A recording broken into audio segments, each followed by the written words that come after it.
Hey guys, how are you? I thought I would jump on quick and talk a little bit about Feng Shui, partly because I had a question about it. So, I don't know, last week sometime, I think it was last week, all the days are like mushing together for me.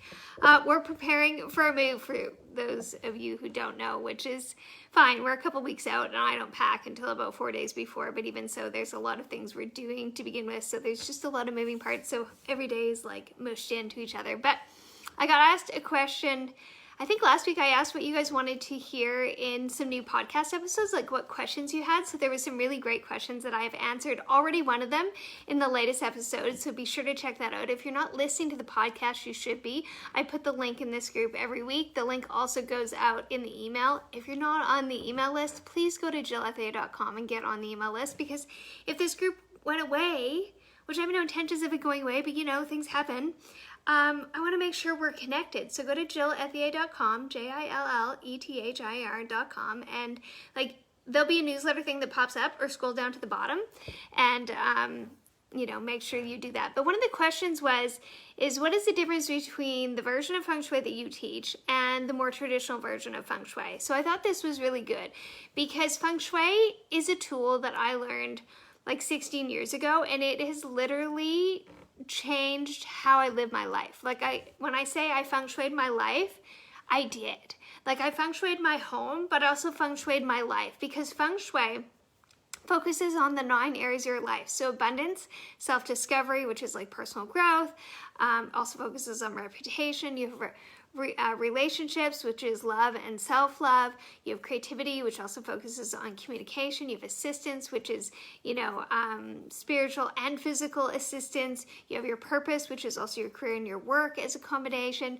Wisdom, so acquiring skills and knowledge. Community, which is family and friends, and also focuses on your daily expenses. And then you have health and well-being in the center. And this is all based on the Bagua map. So really, you look at 9 areas of your life when you Feng Shui your home, and when you begin to use this as a tool in your life to boost energy in different areas. So when I first began to learn Feng Shui, I just thought it was going to be interesting, but what I didn't realize is I was setting some goals for my life, but it was always like a health goal, a financial goal, maybe a little bit of a work goal, but I didn't set goals necessarily for personal growth. I didn't set goals for my relationship in the same way. I didn't set goals for my creativity. I didn't set goals necessarily aligned with my purpose, just what my work was, right? I didn't set goals for the kind of support and assistance I wanted in my life. Like I didn't get that specific, right? What insight and knowledge I wanted to acquire and share. Like it was just more of those kind of big ones, right? When you focus on your health, you focus on your wealth, you might focus on your relationships a bit, and your work. Well, this forced me to look at my life in a different way and split it into these 9 areas and go, how fulfilled am I in each one of these areas? And that's what I found so powerful about Feng Shui. So not only did it create a beautiful foundation of energy for us to launch our life from, but it gave me a way to actually bring control back into my life of like the pieces that I didn't understand I could always choose for, right? Heather says, I love what you're saying. Yeah, it's very significant, right? Where it became more about my ability to understand that I got to choose every aspect of my life. And what's interesting is I learned Feng Shui like months before my baby died. And then my baby died and my world changed. Like I didn't want to go back to my corporate job. I was a marketing strategist, a business strategist. I had work lined up in the city I was living in. Like I didn't go back, but I also didn't know what I wanted. And so I had learned all of the Feng Shui. I had become a Feng Shui consultant. I literally went to my final class days after my baby died. But it allowed me to go home and go, okay, what do I want for my life? I know there's these 9 areas, and I started to set new intentions because I was no longer the same person, but it allowed me to choose from my life in that time, which was so significant for me, but is still significant now. Like if I don't like something that's going on in my relationship, I know that's a specific area of my life that I need to focus on, but there's also a part of my home that I can go and add the color pink to, add some more earth element to, so I can set an intention of what I want, and I can physically do something about it to start the energy flowing. Like, it is literally like taking back control of all your life and saying, I get to choose all of this, right? And in Feng Shui, 70% of your intention, or 70% of the change in your life is your intention. right? Like thoughts are things, and 30% is what you move. Now it's important to move the thing because it also is like your first action towards saying, I really want this to the universe. But I think that that's why I'm so passionate about sharing it with you, is the fact that it is this tool that not only creates a really nice energy and vibe in my home, like people come over and they don't want to leave, like they know there's something different, but it also allows me to get my mind right. Allows me to remember that I get to choose, that if something isn't going the way I want, I can set an intention of what it is I want and then go do something about that in my house or in my office for my business, right? Because my office is feng shuied separately specifically for my business and what I'm wanting to create. And it gives me this sense of control over what I get to choose and what I'm going to do next, right? And sometimes we feel like we've lost that a little bit, right? And it's just recognizing that I can create this energy in my home, I can create the energy in my office, I can create an energy in my master bedroom, and then I can launch my life from that, because it also helps my mental, physical, and spiritual energy too. So all of a sudden I have a space that gives me more mental, physical, and spiritual energy because the space is not draining me. There is not a lot of clutter. There is not a lot of chaos. There's the right colors in the right places. Like if you have a room where you're like, I just don't love that room, like something's off, you have a wrong color or you have a wrong element in that room. That gives me a good idea. We're gonna do that. We're gonna share in a post in this group, maybe even on the weekend. Like pick a room that doesn't feel right and show me and I'll tell you what the deal is, okay? But it matters, that energy matters, because if we come home and the energy of our home drains us more, what does that do for you mentally, right? Well, negative activity just flows from that, right? Communication is impacted. What does that do for you physically? You get a headache, you don't feel well, you just feel drained, you want to sit on the couch more because your home isn't creating any sort of energy vibration for you, and spiritually you get more disconnected from who you are. So when your home has a beautiful energy to it, which is what Feng Shui gives you, it mentally helps you switch things up, stay more positive. It creates better communication, which means you're not getting in arguments, because clutter and chaos immediately creates communication issues and tension. Like I have done hundreds of Feng Shui consults in person and virtually, and like I can literally tell people what isn't working in their life by looking at the rooms in their home. Like that's how powerful this work is. Okay, so understanding that just gave me back my freedom to create my life. And it gave me back my energy mentally, physically, and spiritually. It also supported me through the hard stuff. It supported me through my baby dying. It supported me through a major health issue. It supported me while my daughter lost her best friend, and that was like the most devastating year of my life. You know what? Like picking this girl back up every day, this 18-year-old, to go back to school every morning so she could keep going. And then it has sustained me through a 2.5-year medical crisis with my other child. Like I know that the energy in our home serves us. The energy in our home has helped that child. Even though she's not well, I'm constantly working on the energy in our home. So I'm very passionate about this as a tool in your life, because it not only changes the energy in your home, but it changes your personal energy too. And it helps you move through the harder things. It also helps you give enough energy to create more of what it is you truly want in your life. Like if you are feeling like stalled creatively, you can go to your creativity area and add more white and add more metal, and you're going to give that energy a boost. If you need some abundance to flow in, we go work in the 3 money areas of your home. If you're not sure what your purpose is, let's go to the purpose area and bump up the energy, or we'll go to the assistance area and say, like, can somebody come into my life to show me the way? Like I literally in that metal box in that area put like, I need music teachers for my kids and I need them to come to my house. And sure enough, randomly on Facebook, I see somebody post about their son and I'm like, hey, he looks great. And he comes to the house. I live on an acreage. Nobody comes out here. Like it was amazing, right? So you can use it in such a powerful way to shift the energy in your life and create what it is you want more of. Heather says such a powerful testimonial. I echo all of this. I know, I can't say enough about Feng Shui. But the question that I got specifically was, how does this more modern version of Feng Shui that I teach relate to the more traditional versions? So there is something called landform Feng Shui, there's something called compass Feng Shui, and then there's BTB Feng Shui. So compass and landform Feng Shui are the more traditional versions of Feng Shui.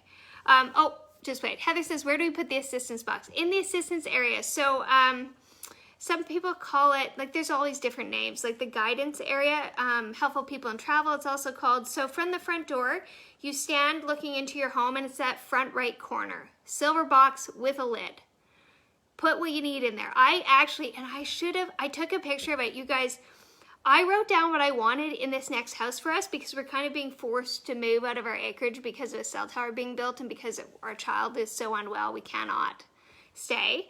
And I wrote down, and I wanted a 4-bedroom house with a craft room, with a gym room, with an office, like all these things, you guys, like so many things, you know, and this and that and blah, blah, blah, and a walkout and a green space because I was just being particular, and I wanted it like at a really good price. And I forgot I put it in the box. And then now that I'm kind of going through things, I went back to the box. Literally, I think there was one thing that it didn't check off. Like all of these things showed up in this house. And I do that time and time again with this assistance box. Like it's so fun. It's so fun because things happen. It's big things and small things and all sorts of things, right? But you begin to see the energy happening in your life. Doesn't mean you do Feng Shui and go sit on the couch. Like I had to find the house, right? But it helps you attract the energy into your life that you want. It helps you be intentional with what it is you truly want because you're setting intentions before you're placing cures, right? Which is the colors and the elements. So it's such a beautiful tool. Anyways, back to the original question because I get so excited about this.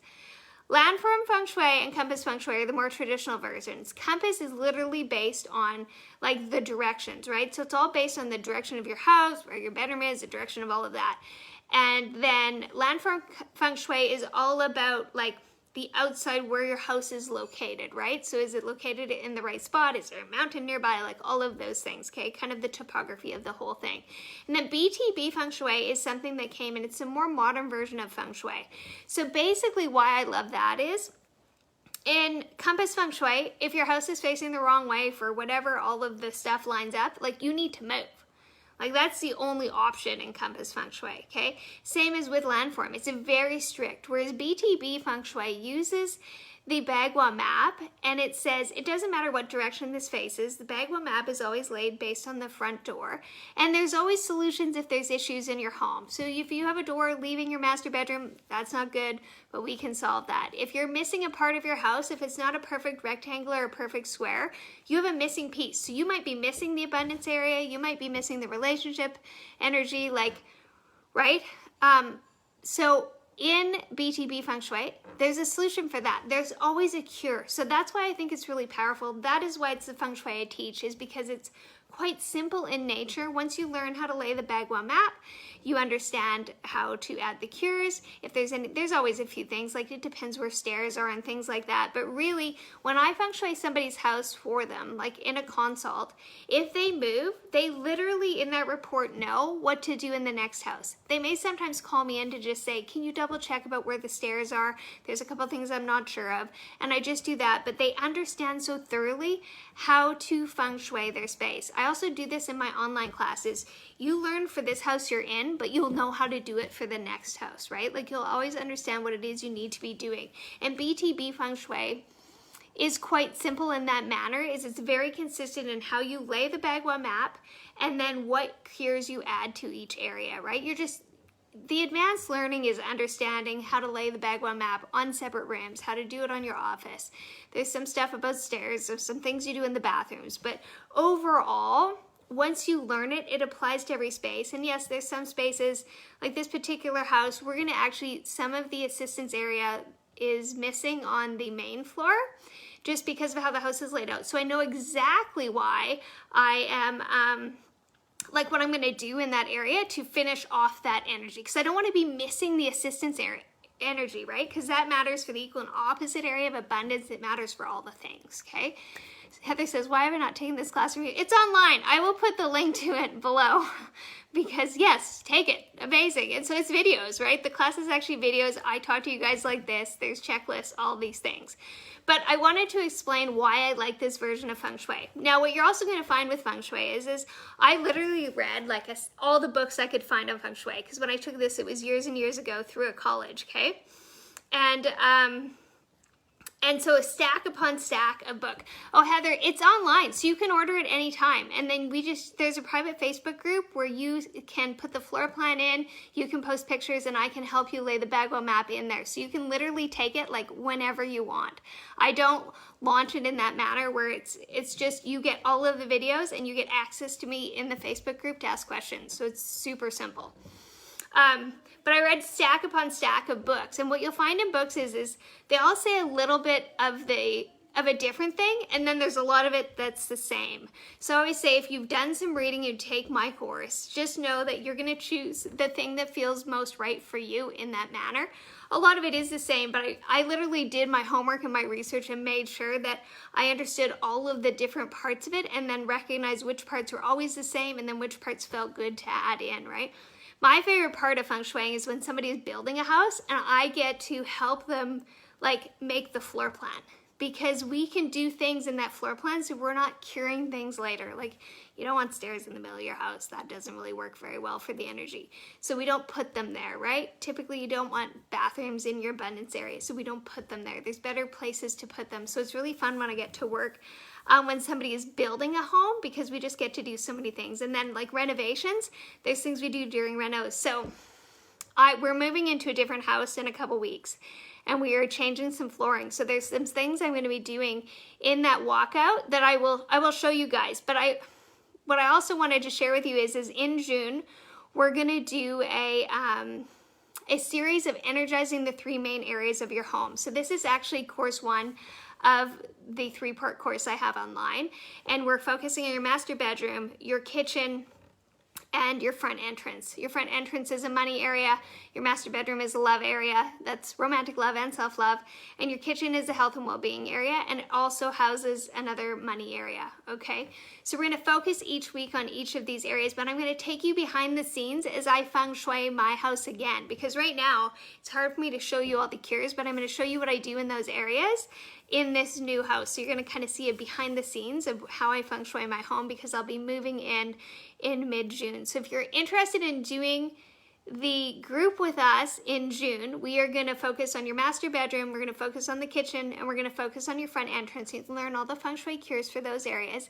And then in the 4th week, you get to tell me what area of your life you wanna work on, and I will give you the cures, what that is in your home. And then if you choose to continue on and learn how to lay the Bagwell map yourself, then you can go on to course 2 instead. So if you're interested in joining us for June, let me know. I'll put the link for payment below. It's $59 Canadian to do it. And it's gonna be a private Facebook group, and you can post all your pictures, ask questions. We're not gonna lay the Bagwell map, we're just gonna get the energy flowing. And for those of you who've taken Feng Shui before from me, you can also do this again, because we're always focused on the front entrance. It is how energy comes into your home. The kitchen is a money area and a health area. You're always focused on that, and you always can do things in your master bedroom to improve all types of love, right? So if you're interested, let me know in the comments below, or I'll put the link for payment, which means you're registered, and then I will add you to the Facebook group where I think it takes you the link. So that was a lot. I don't even know how that all happened, but what I do want to tell you is this, is if you feel like the energy's off in your home, if there is something that you want to do where you need a boost of energy to do it, or if you just feel like it's time to take your life back, then do this with us in June, or go online and do the courses. Feng Shui is a tool that will help you do all of that. Like 16 years later, I use this on a regular basis to create a shift in energy in my home, to create a shift in energy in my life. It works. I see it time and time again with my clients, and I want you guys to know about it, because it is something that if we could all use, it really changes the dynamics in your home, but it also changes the dynamics in your life, which is really what I'm all about, is helping you create the life that you desire most, right? Understanding that we're here to live fully, and that there are tools that can help us and our energy so that we are able to achieve those dream desires and goals that we have. So if you have questions, let me know in the comments below. I would love to answer them. If you know somebody who loves Feng Shui, invite them to this group, tag them in this post with this live stream, and let's get Feng Shuiing in June. So if you're in to learn more about the 3 main energies of your home, or boost them because you know about them but you need to work on them again, let me know. I'd love for you to be a part of it with me.